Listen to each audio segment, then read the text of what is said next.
हे guys, welcome back माय new blog. कसे आहात तुम्ही सर्व? आय होप तुम्ही सर्व एकदम मजेत असणार आहात. तर 2-3 दिवस झाले ब्लॉगच नाही बनवला, कारण तब्येत जरा माझी बरी नव्हती. त्यामुळे काही तब्येत नाही, त्यामुळे ब्लॉग काही मी शूट केला नाही. आणि इतका दिवस झाले एवढं गरम होत होतं, इतकं गरम होत होतं. आणि आता मस्त पाऊस, एवढा धोधो पाऊस पडतोय ना, खूप छान वाटतं. 3 दिवस झालं, म्हणजे 30-1 आणि आज 2. 3 दिवसापासून आमच्या इकडे कंटिन्यू पाऊस चालू आहे. छान वातावरण, एकदम पूर्ण असं थंडगार वातावरण झालं आहे. आणि पाऊस पण असा कमी नाही, मस्त धोधो पाऊस पडतो आहे. आणि इथे बाल्कनीमध्ये इतकं छान वाटतं ना, पूर्ण असं थंड, समोर हिरवी हिरवी झाडं, खूप छान वाटतं. पाऊस तर पडतोय, पण आता प्रॉब्लेम काय झाला आहे, कपडे सुकत नाही आहेत. घरभर कपडे टाकावे लागतात.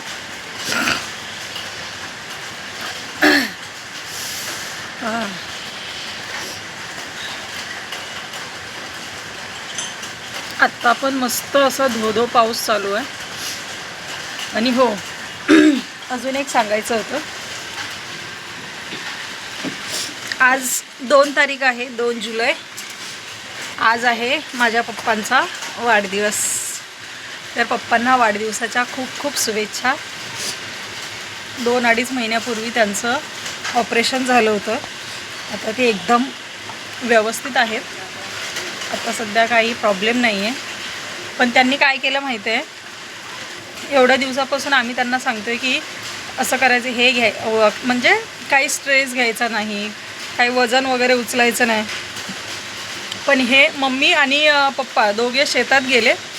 आणि त्यांनी काय केलं माहिती आहे, आता पेरणी चालू झाली आहे, पाऊस पडला गावी, तर आता शेतात कसं पेरणीचे कामं चालू झाली आहेत. तर पप्पांनी काय केलं माहिती आहे, शेतात गेल्यानंतर खत त्यांनी बियाणं वगैरे सगळे घेतली आणि खत पण घेतलं. आणि त्यांनी काय केलं, खताचं पोतं जे आहे ना, ते असं उचललं. जसं ते उचललं ना, त्यांच्यात जे ऑपरेशन झालं तिकडे अशी एकदम म्हणजे कळ आल्यासारखं झालं, म्हणजे असं खेचल्यासारखं झालं एकदम. आणि पूर्ण असं एकदम त्यांना चक्कर वगैरे आल्यासारखं झालं. तर ते स्वतःच इतके घाबरले. घाबरून त्यांनी मग आम्हाला कोणाला कॉल पण केला नाही लवकर.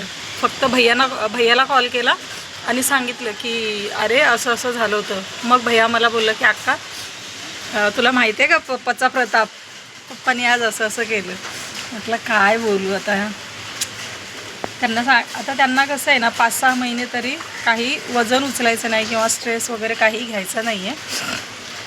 पण आता शेतात गेलं की माणूस कसं सवय, आता ते गेल्या वर्षापासून ते जात आहे शेतात, तर थोडंफार त्यांना असं वाटतं करावं. पण आता सध्या नाही तसं. आता सांगितले त्यांना की आता काही असं करू नका म्हणून, काही उचलू वगैरे नका किंवा स्ट्रेस घेऊ नका.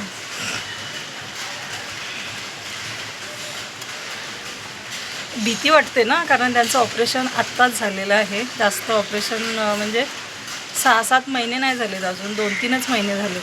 त्यामुळे थोडी भीती वाटते. पण आता ते एकदम व्यवस्थित आहेत, काहीही प्रॉब्लेम नाही आहे. आता आज त्यांचा बड्डे आहे आणि आम्ही कोणीच तिकडे नाही आहे, फक्त ते दोघेच आहेत. तर माझा तिकडे भाऊ आहे, चुलत भाऊ, त्याला बोलेल की मस्तपैकी केक घेऊन जा आणि छान त्यांचं सेलिब्रेशन कर. तर आता बघू. आज सकाळी त्यांनी छान असे वडापाव बनवले होते, कारण त्यांना आज वडापाव खायचे होते. तर मम्मीने मस्त त्यांना वडापाव दिले होते बनवून. तर मस्त त्यांनी वडापाव वगैरे खाल्ले. आता बघू संध्याकाळचा काय त्यांचा प्लॅन आहे. तर आज काय जास्त मी व्हिडिओ शूट नाही करणार, कारण माझं नाक खूप वळवळते. आणि हो, अजून एक 29ला वटपौर्णिमा पण होती, तेव्हा पण मी व्हिडिओ शूट नाही केला, कारण माझी तब्येतच जरा बरी नव्हती. आणि तुम्हा सर्वांना मी वटपौर्णिमेच्या शुभेच्छा पण नाही दिल्या, त्यासाठी सॉरी. की तुम्हाला मी वटपौर्णिमेच्या शुभेच्छा नाही देऊ शकली, कारण शूटच नाही केलं काही. सुलभा ही लोक मस्त तयार झाली होती, पण मला काही तिकडे जायला जमलं नाही आणि तुमच्यापर्यंत ते दाखवताही नाही आले की त्या कशा तयार झाल्या होत्या त्या. आणि सुलभा तुम्हाला माहिती आहे ना किती छान तयार होते आणि तिचं पूजेची मांडणी वगैरे किती एकदम सिस्टमॅटिक असते, कुठे काही चुकणार नाही, काय नाही, अगदी सगळं प्रॉपर करते. तर मला पण फार हौस होती, पण बॅड लक, यावर्षी मला काही तिकडे जाता नाही आलं. पण काय हरकत नाही, यावर्षी नाही पण आपण पुढच्या वर्षी तर जाऊ शकतो की नाही. बघा मस्त धो पाऊस पडतो इकडे. आता थोडासा कमी झाला आहे, मग अशी आत्ता म्हणजे 3-4 मिनटापूर्वी इतका पाऊस चालू होता ना जोरात, म्हटलं मी जर बाहेर बसली तर आवाज पण माझा येणार नाही, एवढं जोरात पाऊस होता. तर चला, आज व्हिडिओ काय मी जास्त मोठा नाही करत, 4-5 मिनटाचाच करते. कसा वाटलं तुम्हाला व्हिडिओ नक्की सांगा, कमेंट करून सांगा. आणि माझ्या पप्पांना वाढदिवसाच्या शुभेच्छा द्यायला मात्र अजिबात विसरू नका, कारण तुमच्या ब्लेसिंग्सची त्यांना खूप जास्त गरज आहे. तर चला, भेटूया पुढच्या व्हिडिओमध्ये, तोपर्यंत बाय बाय.